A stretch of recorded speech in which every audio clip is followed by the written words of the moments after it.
Hello student, সবাইকে bio বাংলাতে স্বাগত। তোমরা নিশ্চয়ই সবাই ভালো আছো। তবে এই প্রচণ্ড গরমের মধ্যে সবার একটু কষ্ট হচ্ছে। তাহলেও এখন স্কুল কলেজ সব ছুটি, কারণ এই গরমের মধ্যে আর ক্লাস করা যাচ্ছে না, সেই জন্য ছুটি আছে এবং বাড়িতে সবাই ভালোই আছে। ঠিক আছে, সেই বাড়িতে থাকা অবস্থায় পড়াশোনাটা যেন ঘাটতি না পড়ে, সেই জন্য আমরা কি করব, ক্লাসটাকে এগিয়ে নিয়ে যাব এবং সিলেবাসটাকে কমপ্লিট করব। কারণ সাধারণত মাধ্যমিকের যে সময়টা থাকে সেই সময়টা খুবই অল্প সময় এবং পুরো সিলেবাসটা কমপ্লিট করে আবার সেটাকে রিভাইজ করতে হয়। সেই জন্য টাইমটা কম থাকলেও আমাদের তাহলে কী হবে, দ্রুত এগিয়ে নিয়ে যেতে হবে। সেই জন্য আমরা বাড়ি বসে যতটা সম্ভব ক্লাসগুলো কমপ্লিট করবো, তারপরে যখন স্কুল খুলবে তখন স্কুলে দেখা যাবে। ঠিক আছে, তাহলে আমরা আজকে শুরু করব ক্লাস 10-এর। তোমাদের সঙ্গে আমি সুরজিৎ। আজকে আমরা শুরু করব ক্লাস 10-এর চতুর্থ অধ্যায়ের। চতুর্থ অধ্যায় হচ্ছে অভিযোজন এবং অভিব্যক্তি ছিল। তার মধ্যে অভিযোজন আমরা অলরেডি শুরু করেছি এবং অভিযোজনের যে তিনটে পার্ট, অর্থাৎ অঙ্গ সংস্থানগত অভিযোজন, শারীরবৃত্তীয়গত অভিযোজন এবং আচরণগত অভিযোজন, তার মধ্যে আমরা অঙ্গ সংস্থানগত অভিযোজন শেষ হয়ে গেছে। আজকে আমরা নতুন করে শুরু করব হচ্ছে শারীরবৃত্তীয় অভিযোজন, অর্থাৎ উদ্ভিদের এবং প্রাণীদের যে শারীরবৃত্তীয় অভিযোজন দেখা যায় সেটা কি কি অভিযোজন দেখা যায়। তাহলে আজকে আমরা দেখব লবণাম্ব উদ্ভিদ, অর্থাৎ সুন্দরী যে উদ্ভিদ আছে সেই সুন্দরী গাছের অভিযোজন সম্বন্ধে আমরা আজকে জানবো। ঠিক আছে, যদি ভিডিওটা ভালো লেগে থাকে তাহলে সবাইকে বলবো একটু লাইক এবং শেয়ার করে দেবে বেশি বেশি করে, যেন তোমাদের বন্ধুদের কাছে শেয়ার করে দেবে, তারা যেন ভিডিওটা দেখে উপকৃত হয়। ঠিক আছে, চলো আমরা শুরু করি। তাহলে প্রথমে আমরা পড়বো আজকে সুন্দরী বা লবণাম্ব উদ্ভিদ বলা হয়। তাহলে সুন্দরী গাছের অভিযোজন। তাহলে আজকে আমরা পড়বো হচ্ছে সুন্দরী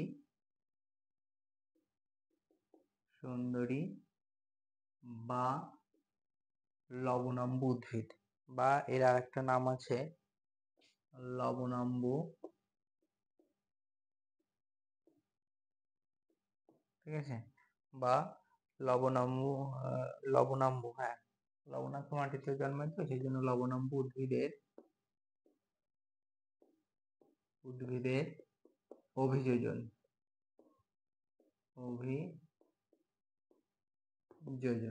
তাহলে আমরা প্রথমে এর সম্বন্ধে একটু জানি যে সাধারণত কি হয়, সুন্দরী এক ধরনের লবণাম্ব উদ্ভিদ। এরা সাধারণত সুন্দরবন, অর্থাৎ সুন্দরবন হচ্ছে একটা বদ্বীপ অঞ্চল, বৃহৎ বড় বদ্বীপ অঞ্চল। সেই বদ্বীপ অঞ্চলের চারিদিকে সমুদ্র থাকার জন্য সেখানকার মৃত্তিকাটা হচ্ছে লবণাক্ত, অর্থাৎ যেহেতু সমুদ্রের তীরবর্তী অঞ্চল সেই জন্য এখানে মাটিটা বা মৃত্তিকাটা লবণাক্ত মৃত্তিকা থাকে। অনেক সময় মাধ্যমিকে কোশ্চেন যায় যে শারীরবৃত্তীয় শুষ্ক মৃত্তিকা বলতে কি বোঝো। আমি বলবো, কোশ্চেনের উত্তরগুলো বলবো পরে, আগে বলে নিই। তাহলে কি হয়, লবণাম্ব উদ্ভিদ হচ্ছে সুন্দরবন অঞ্চলে দেখা যায়, অর্থাৎ সুন্দরবন অঞ্চলের অত্যাধিক সমুদ্রের তীরবর্তী অঞ্চল হওয়ার জন্য মাটিতে কি থাকে, প্রচুর পরিমাণে লবণের পরিমাণটা বেশি থাকে। ফলে উদ্ভিদটা কি হয়, সেই পরিবেশে বেঁচে থাকার জন্য অর্থাৎ কর্দমাক্ত লবণাক্ত মাটিতে জন্মায় এবং সেই পরিবেশে বেঁচে থাকার জন্য এর কিছু কিছু শারীরবৃত্তীয় অভিযোজনগত পরিবর্তন ঘটেছে। সেই শারীরবৃত্তীয় অভিযোজনগত পরিবর্তনগুলো কি কি আমরা জানবো। তার আগে বলে নিই যে সুন্দরবন অঞ্চলে সাধারণত চারিদিকে তোমরা দেখে থাকবে বা কোথাও যদি বেড়াতে যাও তাহলে দেখে থাকবে চারিদিকে সমুদ্র দ্বারা ঘেরা একটা বদ্বীপ অঞ্চল। এই অঞ্চলে জল থাকা সত্ত্বেও কেন একে শারীরবৃত্তীয় শুষ্ক মৃত্তিকা বলা হয়, তার কারণ হলো এই মাটিতে অত্যাধিক পরিমাণে জল আছে। জল থাকার সত্ত্বেও কি হয়, এই মাটিতে লবণের ভাগটা বেশি থাকে। তাহলে মাটিতে কি থাকে, লবণের ভাগটা, অর্থাৎ লবণাক্ত মাটিতে লবণের ঘনত্ব বেশি হওয়ার জন্য উদ্ভিদ সেই জলটাকে শোষণ করতে পারে না। ঠিক আছে, তাহলে সেই জলটাকে শোষণ করতে পারে না, তাই এই ধরনের মাটিকে বলা হয় থাকে সারিবৃত্তীয় শুষ্ক মৃত্তিকা বলা হয়। তাহলে মাটিতে অত্যাধিক পরিমাণ জল থাকা সত্ত্বেও এবং লবণের ঘনত্বটা বেশি থাকে, সেই জন্য উদ্ভিদ কি করে, মাটি থেকে জলটা শোষণ করতে পারে না। এই ধরনের মৃত্তিকাকে বলা হয়ে থাকে সারিবৃত্তীয় শুষ্ক মৃত্তিকা। এই সারিবৃত্তীয় শুষ্ক মৃত্তিকা কি কি উদ্ভিদ জন্মায়? সারিবৃত্তীয় শুষ্ক মৃত্তিকা সাধারণত প্রধান উদ্ভিদ হচ্ছে সুন্দরী। এছাড়া সুন্দরী ছাড়াও কি আছে, গরান আছে, কেওড়া আছে, হেতাল আছে। গরান, কেওড়া, হেতাল এই সমস্ত উদ্ভিদগুলি সুন্দরবন অঞ্চলে গড়ে ওঠে, সুন্দরবন অঞ্চলে বৃদ্ধি পেয়েছে। এইবার আমরা আজকে জানবো যে সুন্দরী গাছের অভিযোজন। সুন্দরী গাছের অভিযোজন প্রথমে বলতে গেলে আমাদের যেটাকে জানতে হবে, প্রথমে সুন্দরী গাছের হচ্ছে মূলের অভিযোজন। তাহলে আমরা প্রথমে পড়বো কি, মূলের অভিযোজন। তাহলে 1 নম্বর হচ্ছে মূল। তাহলে মূলের অভিযোজন, এদের মূলের অভিযোজনটা কিভাবে হয়েছে? সুন্দরী গাছে সাধারণত 3 ধরনের মূল দেখা যায়। একটা হচ্ছে শ্বাসমূল, আর একটা হচ্ছে ঠেস মূল। একটা হচ্ছে শ্বাসমূল, আর একটা হচ্ছে কি বলা হয়, ঠেস মূল। আর একটাকে বলা হয়ে থাকে তোমার যেটাকে বলে থাকে, বলছি আচ্ছা আমি পরে বলছি ওটা। আচ্ছা তাহলে কি কি দেখা গেল, একটা হচ্ছে শ্বাসমূল, আর একটা হচ্ছে ঠেস মূল, আর একটা হচ্ছে তোমার যেটাকে বলা হয় গাছগুলো হচ্ছে প্রবেশ করতে পারে না,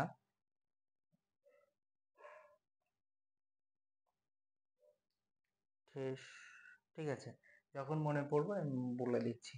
তাহলে সাধারণত মূলের যে অভিযোজনগুলো দেখা যায়, সেই অভিযোজনগুলোর মধ্যে প্রথমে আমরা মূল সম্বন্ধে জানবো।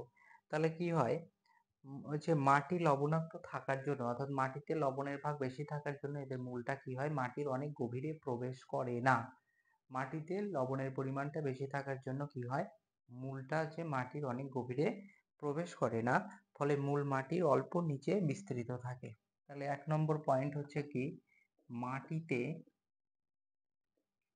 মাটিতে লবণের ভাগ বেশি থাকার জন্য কি হয়, মূল মাটির গভীরে প্রবেশ করে না। মূল মাটির গভীরে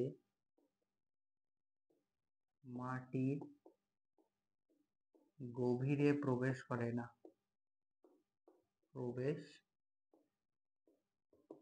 না। ঠিক আছে, তাহলে একটা বৈশিষ্ট্য আমরা দেখলাম যে মাটির গভীরে প্রবেশ করে না। এবার মাটিতে যেহেতু কর্দমাক্ত অর্থাৎ কাদা মিশ্রিত এবং লবণাক্ত, সেই জন্য মাটির ভিতরে যে ছিদ্রগুলো থাকে, সেই ছিদ্রগুলো সাধারণত কি হয়, বন্ধ হয়ে যায়, ফলে এর ভিতর দিয়ে বায়ু প্রবাহ আর হয় না। তাহলে কি লিখবো, তাহলে মাটি কর্দমাক্ত ও রন্ধ্রহীন হওয়ার ফলে, তাহলে 2 নম্বর,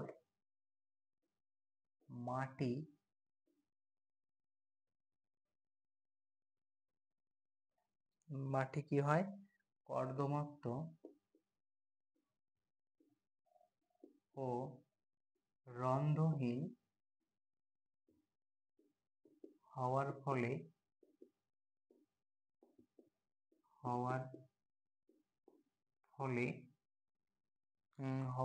কি হয়, মাটিতে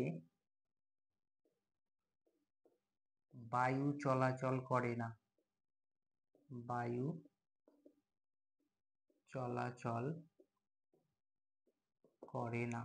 তাহলে বায়ু চলাচল করে না, তাতে কি হয়েছে, তাহলে বায়ু চলাচল করে না, সেই জন্য, অর্থাৎ খুবই কম থাকে, সেই জন্য কি হয়, বেশিরভাগই উদ্ভিদের মূল মাটি ফুঁড়ে উপরের দিকে উঠে আসে। তার জন্য কি হয়, বেশিরভাগ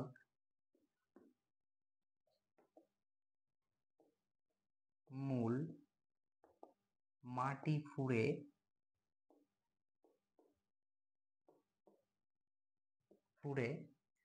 অভিকর্ষের বিপরীতে অভিকর্ষের বিপরীতে ওপরে উঠে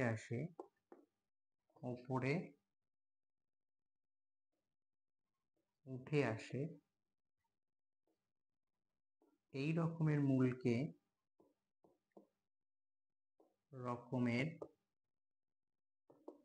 মূলকে বলা হয় শ্বাসমূল। এটা কিন্তু দেয় যে শ্বাসমূল কাকে বলে, এরকমের মূলকে কি বলা হয়ে থাকে? শ্বাসমূল বলা হয়ে থাকে। মাটির উপরে যারা উঠে আসে। আর শ্বাসমূলের আর একটা নাম হচ্ছে নিউম্যাটোফোর বলা হয়। শ্বাসমূল বা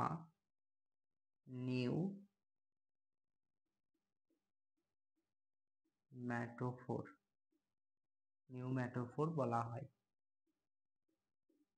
ঠিক আছে, তাহলে নিউম্যাটোফোর বা শ্বাসমূল বলতে কি বোঝো? তাহলে আমরা কি বলবো? মাটিতে লবণের ভাগ এবং কর্দমাক্ত হওয়ার জন্য মাটির রন্ধ্রগুলো বন্ধ হয়ে যায় এবং সহজেই বায়ু চলাচল করতে পারে না। তখন মূলগুলো কি হয়? কিছু কিছু মূল হচ্ছে অভিকর্ষের বিপরীতে মাটি ফুঁড়ে উপরের দিকে উঠে আসে, যেগুলো সাধারণত কাঁটার মতো থাকে এবং এর মূলের উপরের দিকে রন্ধ্র থাকে, ছোট ছোট ছিদ্র থাকে।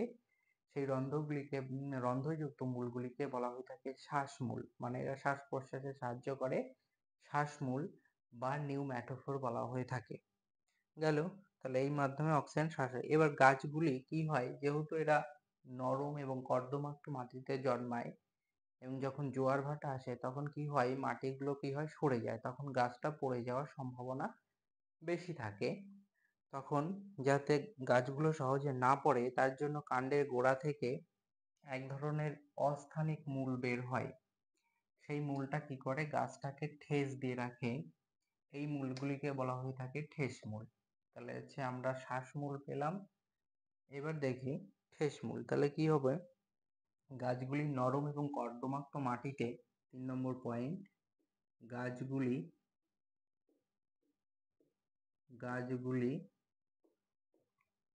নরম ও কর্দমাক্ত মাটিতে হওয়ার জন্য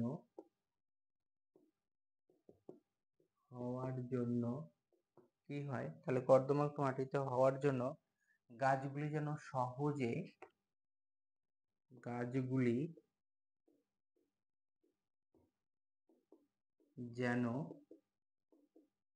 সহজে কি হবে না? সহজে না পড়ে,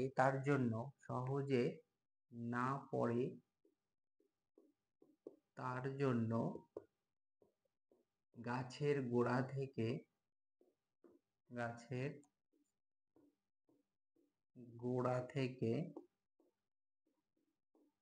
তাহলে গাছের গোড়া থেকে কি হবে? গাছের গোড়া থেকে এক ধরনের অস্থানিক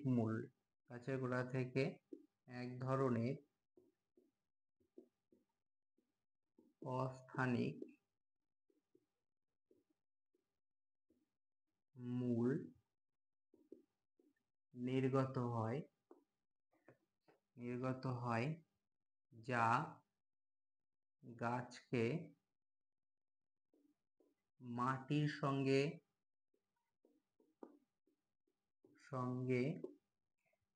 ধরে রাখতে সাহায্য করে। মাটির সঙ্গে কি করে?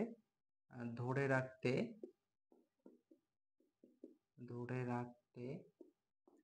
সাহায্য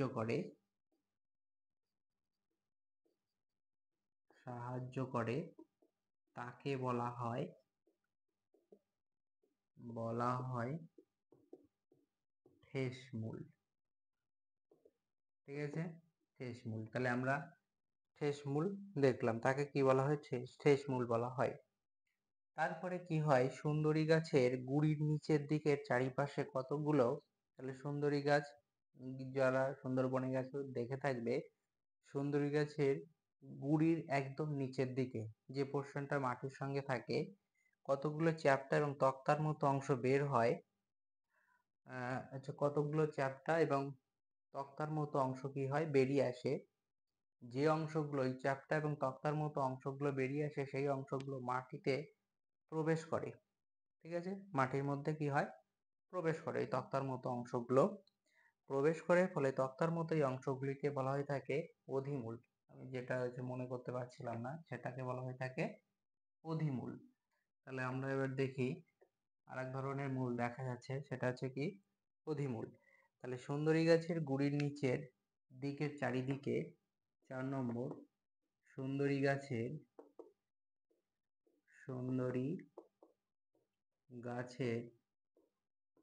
গুড়ির নিচের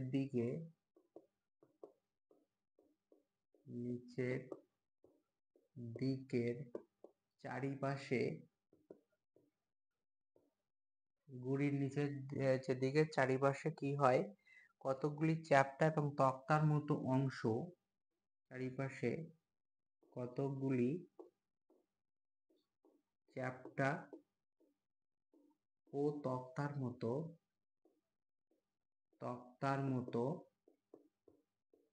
অংশ, চ্যাপ্টা ও তক্তার মতো অংশ কি হয়, বের হয়ে মাটির মধ্যে প্রবেশ করে। বের হয়ে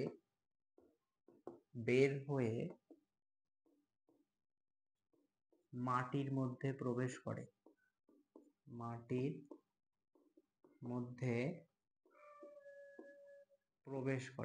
তাহলে মাটির মধ্যে প্রবেশ করে। তক্তার মতো এই অংশগুলিকে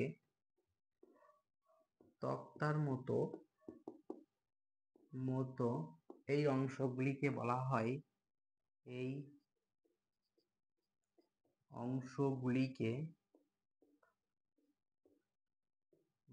হয় অধিমূল।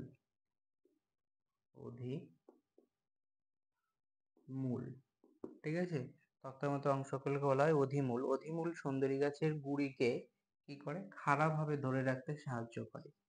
তাহলে অধিমূল সুন্দরী গাছের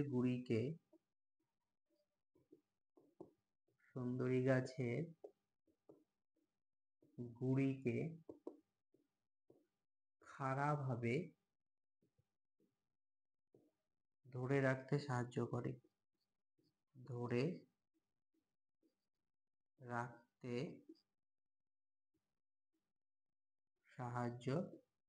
করে। ঠিক আছে, তাহলে আমরা এই মূলের এই সমস্ত বৈশিষ্ট্যগুলি দেখলাম। সুন্দরী গাছের মূলের কি কি বৈশিষ্ট্য, তার ঠেস মূল, শ্বাসমূল এবং অধিমূল, এই তিনটে বৈশিষ্ট্য আমরা দেখলাম। তারপরে কি হয়, এদের কাণ্ডের কিছু কিছু বৈশিষ্ট্য দেখা যায়, অর্থাৎ অভিযোজনগত বৈশিষ্ট্য।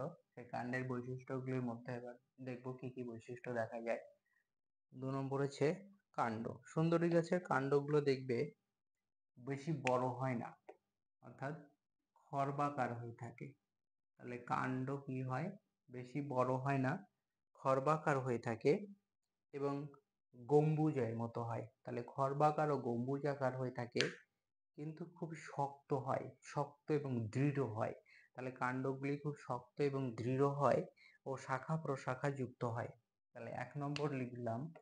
1 নম্বর হচ্ছে কাণ্ড, সুন্দরী গাছ হচ্ছে খর্বাকার এবং গম্বুজাকার হয়। তাহলে সুন্দরী গাছ খর্বাকার ও গম্বুজাকার হয়ে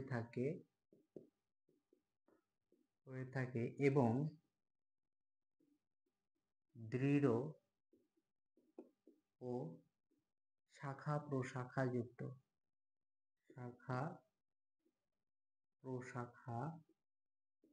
যুক্ত হয়। তাহলে কি হয়, খুবই দৃঢ় হয় এবং শাখা প্রশাখা যুক্ত হয়ে থাকে। তারপরে কি হয়, এদের কাণ্ডের যান্ত্রিক কলা এবং সংবহন যে কলাটা থাকে, যান্ত্রিক কলা এবং সংবহন কলাটা খুবই সুগঠিত। 2 নম্বর, কাণ্ডে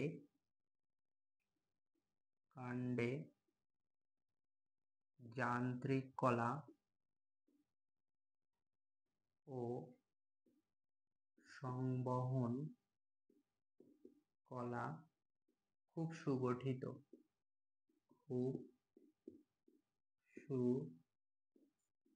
সুগঠিত হয়। ঠিক আছে, তাহলে কাণ্ডের যান্ত্রিক কলা এবং সংবহন কলাটা খুবই সুগঠিত হয়ে থাকে। কাণ্ডের ত্বকটা কি হয়, পুরু কিউটিকল দ্বারা আবৃত থাকে, পুরু কিউটিকল থাকে। তাহলে 3 নম্বর, কাণ্ডের ত্বকে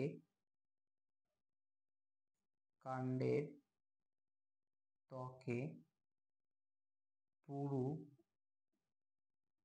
কিউটিকলের আবরণী থাকে।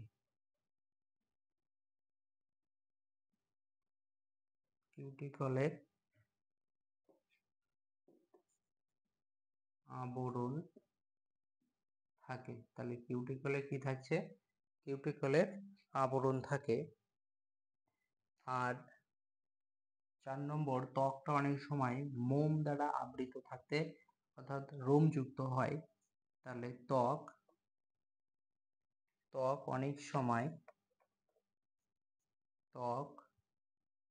অনেক সময় রোমযুক্ত,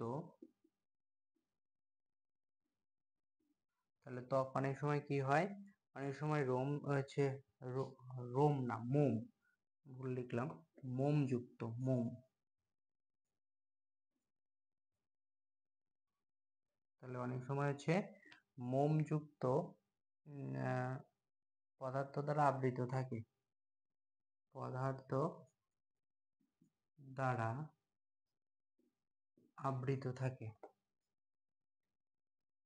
আবৃত থাকে। ঠিক আছে, তাহলে এই হচ্ছে ত্বকের আমরা বৈশিষ্ট্য পেলাম, কাণ্ডের আমরা বৈশিষ্ট্য পেলাম। তাহলে লবণাম্বু বা সুন্দরী আছে উদ্ভিদের কাণ্ডের অভিযোজনগত গুরুত্ব পেলাম। তারপরে আমরা দেখব পাতা। তাহলে মূল গেল, কাণ্ড গেল, এবার পাতাতে দেখি কি কি পরিবর্তন হয়েছে। তাহলে সুন্দরী গাছের পাতাগুলি স্থূল হয় এবং রসালো খসখসে হয়ে থাকে। সুন্দরী গাছের পাতা হচ্ছে স্থূল, রসালো এবং খসখসে। তারপরে যদি ভালোভাবে পর্যবেক্ষণ করে থাকো তখন দেখবে যে পাতাগুলির ওপরের দিকে একটা মোমের আস্তরণ থাকে বা কিউটিকলের একটা আবরণ থাকে। তাহলে কি লিখবো, পাতাগুলি স্থূল, রসালো এবং খসখসে। 3 নম্বর হচ্ছে পাতা বা পত্র। তাহলে 1 নম্বর হচ্ছে পাতাগুলি কি হবে, পাতাগুলি হচ্ছে সাধারণত স্থূল হয়, মানে মোটা, স্থূল, রসালো ও খসখসে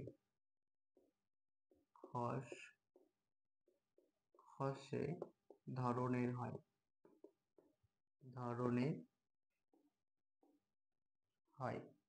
2 নম্বর, তাহলে পাতাগুলি হলো, এইবার হচ্ছে পাতার ত্বকটা পুরু এবং কিউটিকল যুক্ত। তাহলে পাতার ত্বক পুরু ও কিউটিকল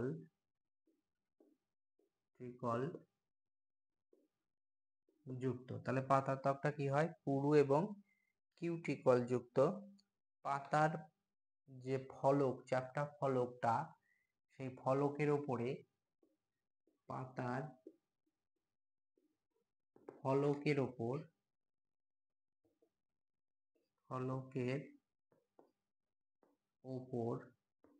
মোমের আস্তরণ দেখা যায়। ফলে কি হয়, যে জলটা তারা শোষণ করেছিল সেটা যেন বাষ্পমোচন হয় না, সেই জন্য মোমের আস্তরণ দেখা যায় বাষ্পমোচন রোধ করার জন্য। তারপরে পাতায় যে প্যালিসেড প্যারেনকাইমা থাকে সেটা খুবই সুগঠিত। তাহলে পাতার প্যালিসেড প্যারেনকাইমা খুব সুগঠিত। তাহলে পাতায় প্যালিসেড প্যারেনকাইমাটা কি হয়, খুবই সুগঠিত হয়, কোষান্তর রন্ধ্র এদের দেখা যায় না। সুগঠিত ও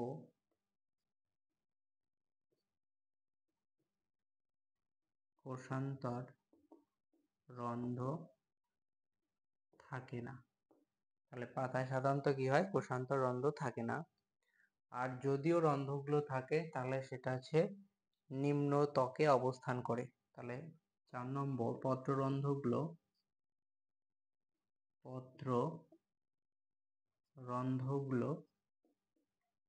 পাতার নিম্ন ত্বকে অবস্থান করে। তাহলে এই হচ্ছে তোমার হচ্ছে পাতার উদ্ভিদের অভিযোজনগত আমরা বৈশিষ্ট্য দেখলাম। এছাড়া কিছু কিছু বৈশিষ্ট্য দেখা যায় এদের সুন্দরী গাছের, সাধারণত জরায়ু সংকরোদ্গম দেখা যায়। অর্থাৎ এদের বীজটা যদি মাটিতে পড়ে যায় তাহলে কি হবে, জলের স্রোতে সেটা সমুদ্রে চলে যাবে, অথবা লবণাক্ত হওয়ার জন্য সেই জায়গাটা কি হবে, পচে যাবে। তাই এদের বংশবৃদ্ধি করার জন্য গাছে থাকা অবস্থায় বীজটা কি হয়, অঙ্কুরিত হয়ে যায়। যেই অঙ্কুরিত হয়ে যায় এবং একটা ভ্রূণ মূল বের হয় এবং দুটো পাতা অর্থাৎ ভ্রূণমুকুলের সৃষ্টি হয়। তখন কি হয়, গাছের ওখান থেকে ওরা খসে মাটিতে পড়ে যায় এবং মাটিতে সহজেই কাদার মধ্যে পতিত হতে পারে। এই রকমের যে অঙ্কুরোদ্গম দেখা যায়, সেই জন্য একে বলা হয়ে থাকে জরায়ু সংকরোদ্গম। সুন্দরী গাছে এই জরায়ু সংকরোদ্গম দেখা যায়। ঠিক আছে। তারপরে অন্যান্য কিছু বৈশিষ্ট্যের মধ্যে রয়েছে যে লবণ মোচন। তাহলে সুন্দরী গাছ কি করে, মূল দ্বারা লবণাক্ত জল কি করে, তাহলে সুন্দরী গাছ হচ্ছে লবণাক্ত জল পরিশ্রুতকরণের সময় অতিরিক্ত লবণটা কি করে, তাদের পাতার কোষে লবণ গ্রন্থিতে সঞ্চয় করে রাখে, অথবা তাদের যে বাকুল আছে সেই বাকুলের মধ্যে কি করে, সঞ্চিত করে রাখে। তার পরবর্তীকালে এরা বাকুল মোচনের মাধ্যমে এবং পত্র মোচনের মাধ্যমে এরা লবণটাকে বাইরে বের করে দেয়। এই পদ্ধতিটাকে বলা হয় লবণ মোচন পদ্ধতি। তাহলে সুন্দরী গাছের পাতাতে লবণ গ্রন্থি থাকে, সেই লবণ গ্রন্থির মধ্যে লবণটা সঞ্চিত করে রেখে দেয়। পরবর্তীকালে সেখান থেকে কি করে, মোচনের মাধ্যমে সেই লবণটাকে পরিবেশে অর্থাৎ পরিবেশে ত্যাগ করে। এইভাবে এরা হচ্ছে অতিরিক্ত লবণ বাইরে বের করে দেয়। ঠিক আছে। এই গেল হচ্ছে সুন্দরী গাছের অভিযোজন বৈশিষ্ট্য। ঠিক আছে। এইবার তোমাদের আজকে একটা নতুন জিনিস বলবো। সাধারণত একদিন তোমাদের একটা আগে বলি তারপরে শোনো। তাহলে সাধারণত মাধ্যমিকে দেখবে ম্যাথে মানে অঙ্কে যে শর্ট কোশ্চেনগুলো দেওয়া থাকে, সেই শর্ট কোশ্চেনগুলো অনেকে আন্দাজে উত্তর দিয়ে আসে, অনেকে কিছুটা করে আবার কিছুটা ছেড়ে দেয়, অনেকে পুরোপুরি করে। এই শর্ট কোশ্চেনের অসুবিধা হয় তোমাদের, আমি দেখেছি খাতাতে অনেকে দেখেছি যে অঙ্কেতে এরকম থাকে। এই যে অসুবিধাটা হয়, এই অসুবিধাটা দূর করার জন্য আমি ভাবছি যে তোমাদের ওই মাধ্যমিকে যে শর্ট কোশ্চেনগুলো আসে শুধুমাত্র ম্যাথের, সেই শর্ট কোশ্চেনগুলোকে আমি এখানে প্রতিদিন একটা করে ক্লাস করিয়ে দেব, সেটা তোমরা একটু দেখবে। ঠিক আছে, আর কিছু না। তার জন্য একটা করে ক্লাস তোমাদেরকে ম্যাথে মানে শুধুমাত্র শর্ট কোশ্চেন, ম্যাথের শর্ট কোশ্চেনের জন্য আজকে একটা তোমাদের করিয়ে দেব ম্যাথের। দেখো যে শর্ট কোশ্চেনগুলো খুব সুন্দর দেয়, সাধারণত বইয়ের মধ্য থেকেই শর্ট কোশ্চেনগুলো আসে, কিন্তু আমরা ভালোভাবে দেখি না বলে সেটা বুঝতে পারি না। আজকে তোমাদের একটা শর্ট কোশ্চেন শুধুমাত্র করিয়ে দেবো, তার পরবর্তীকালে ক্লাস নিয়ে করাবো। ঠিক আছে। আমি আজকে করাবো তোমাদের গোলক বলে একটা পরিমিতির একটা চ্যাপ্টার গোলক বলে আছে, সেই গোলকের এক দাগের শর্ট কোশ্চেনটা করাবো। অর্থাৎ বলা আছে এখানে 2r একক দৈর্ঘ্যের ব্যাসার্ধ বিশিষ্ট নিরেট গোলকের আয়তন কত হবে। শর্ট কোশ্চেনটা একটু বইতে দেখবে, 2r একক দৈর্ঘ্যের ব্যাসার্ধ বিশিষ্ট নিরেট গোলকের আয়তন কত হবে, ওরা আয়তন বের করতে বলেছে। তাহলে আমাদের গোলকের ক্ষেত্রে যদি আয়তন বের করতে বলে তাহলে সব সময় মনে রাখবে যে গোলকের ক্ষেত্রে ব্যাসার্ধ লাগবেই, একদম ব্যাসার্ধ ছাড়া আমরা গোলকের কোনো কিছু বের করতে পারবো না। তাহলে ওখানে ওরা বলে দিয়েছে যে এখানে ব্যাসার্ধ দৈর্ঘ্য বলে দিয়েছে, তাহলে ব্যাসার্ধ 1 নম্বর লিখলাম, পেজ নাম্বার লিখে দিই, পেজ নম্বর হচ্ছে 184, ঠিক আছে, ক্লাস 10-এর। তাহলে ওরা বলে দিয়েছে, তাহলে গোলকের ব্যাসার্ধ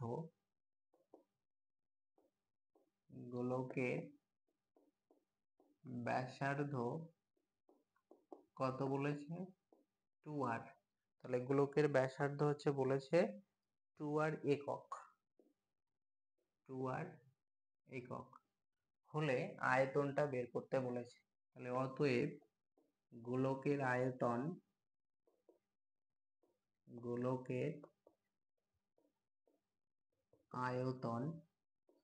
সমান সমান, তাহলে গোলকের আয়তনের সূত্র কি? গোলকের আয়তনের সূত্র হচ্ছে তোমার 4/3 পাই আর কিউব ঘন একক, তাহলে 4/3 পাই, আর এর মান হচ্ছে কত? ব্যাসার্ধ মানে হচ্ছে এটা, মানে আর এর মান হচ্ছে 2r, তার হোল কিউব। তাহলে কত হলো? 4/3 পাই ইন্টু এই 2 হচ্ছে 3 বার গুণ করি, দেখো 2 কে 3 বার গুণ করলে কত হয়?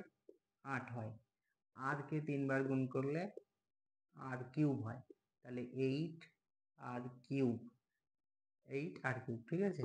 তাহলে 3 4 8 32 পাই আর কিউব বাই 3, এটা হচ্ছে উত্তর। তাহলে তোমাকে আয়তন বের করতে বলে দেখো সহজে চলে এসছে, এবং একক দিতে হবে, একক ছাড়া কিন্তু অর্থহীন, ঘন একক, ঠিক আছে। আচ্ছা, যদি ভিডিওটা ভালো লেগে থাকে তাহলে একটা লাইক এবং বন্ধুদের মাঝখানে শেয়ার করে দেবে, আর চ্যানেলটাকে এগিয়ে নিয়ে যাওয়ার জন্য সাবস্ক্রাইব করবে। যদি সাবস্ক্রাইব না করো তাহলে কিন্তু চ্যানেলটা এইভাবেই থেমে যাবে, ঠিক আছে। আর পুরোনো ভিডিওগুলো দেখতে যদি চাও তাহলে ডেসক্রিপশন বক্সে লিংক দেওয়া আছে, সেখান থেকে দেখে নিতে পারো। Thank you.